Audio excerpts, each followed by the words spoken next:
আজি আলোচনা কৰিম বছৰীয়া পৰীক্ষা 2023-24 ক্লাছ 6 গণিতৰ প্ৰশ্নসমূহ আলোচনা কৰিম মোট নম্বৰ 100 সময় আছিল 2 ঘণ্টা তলৰ প্ৰতিটো প্ৰশ্ন অতি সমুদ্ৰ লেখা 10টা আছে 10 মাৰ্ক ত্ৰিভুজৰ উন্নতি কাক বোলে 2x + 1 ৰাশিটোক বাক্যত প্ৰকাশ কৰা সমতুল অনুপাত কাক বোলে আটাইতকৈ ডাঙৰ ঋণাত্মক অখণ্ড সংখ্যা ঋণাত্মক সংখ্যাটো কি আটাইতকৈ ডাঙৰ ঋণাত্মক সংখ্যাটো কি কৈছে সামুদ্ৰিকৰ এটা ধৰ্ম লিখা তাৰ পিছত দিছে কালিৰ একক কি x ৰ 5 গুণতকৈ 3 কম বাক্যটো বিজোড় ৰাশিৰ সহায়ত প্ৰকাশ কৰা তাৰ পিছত দিছে 5x to the power 5 ৰাশিটোক বাক্যৰ সহায়ত লিখা h to big ভগ্নাংশত প্ৰকাশ কৰা তথ্যৰ অনুবিন্যাস কাক বোলে 2 নম্বৰ সমুদ্ৰ লিখা 5টা আছে 10 মাৰ্ক হাতত -7 তকৈ সৰু চাৰিটা অখণ্ড সংখ্যা লিখা x ৰ মান নিৰ্ণয় কৰা যদি 5,10 আৰু x ক্ৰমিক সমানুপাতত থাকে তাৰ পিছত দিছে যদি এটা আয়তৰ দিক 8 cm আৰু কালি 56 বৰ্গ সেন্টিমিটাৰ হয় তেন্তে আয়তৰ প্ৰস্থ কিমান 10 আৰু 16 ৰ মাজত থকা অখণ্ড সংখ্যাবোৰ লিখা যদি এটা ত্ৰিভুজৰ দুটা কোণৰ মাপ ক্ৰমে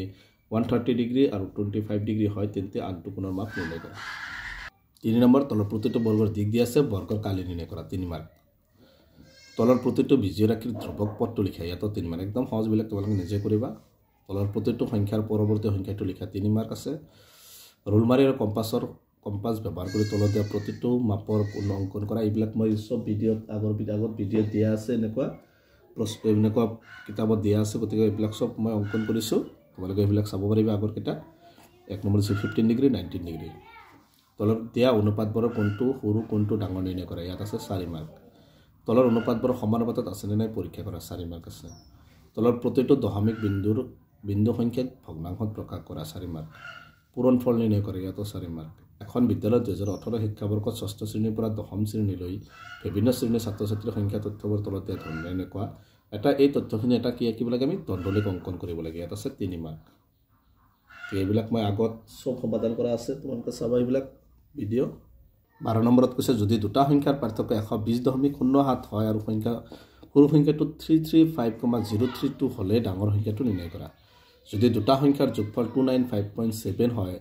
আৰু এটা 195.625 তেন্তে আনটো সংখ্যা নিৰ্ণয় কৰা ইয়াত আছে 3 মাৰ্ক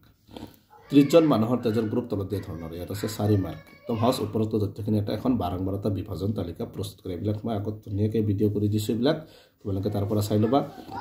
এখন আয়তাকাৰ খেতি পথাৰৰ দিক 250 মিটাৰ আৰু 180 মিটাৰ খেতি পথাৰৰ চাৰিওফালে সীমিত বেৰ দিওঁতে প্ৰতি মিটাৰত 25 টকা হিচাপত মুঠ খৰচ কিমান 4 মাৰ্ক আছে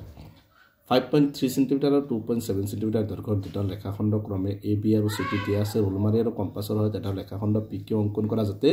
PQ = AB + CD হয় এইটো 12 নম্বৰ লেসনৰ 12ৰ A এইবিলাক ধুনীয়াকৈ 12ৰ A তোমালোকে সাৰ্চ কৰিবা ভিডিঅ'বিলাক পাই যাবা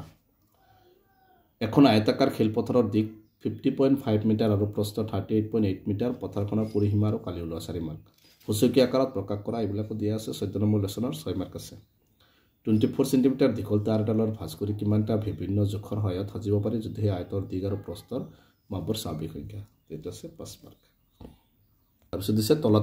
তলৰ শব্দৰ ইংৰাজী প্ৰতিশব্দ লিখা যিকোনো 5টা 5 মাৰ্ক আছে খালি ঠাই পূৰ কৰা খালি ঠাই পূৰ কৰিব দিছে ইয়াত আছে 5 মাৰ্ক এইবিলাক তোমালোকে নিজে কৰিবা মই সমাধান কৰি দিওঁ লিখাই আছে সত্য নে অসত্য লিখা ইয়াত আছে 5 মাৰ্ক ঠিক আছে ক্লাছ 6ৰ বছৰীয়া পৰীক্ষাৰ প্ৰশ্ন আজি ভিডিঅ'খিনি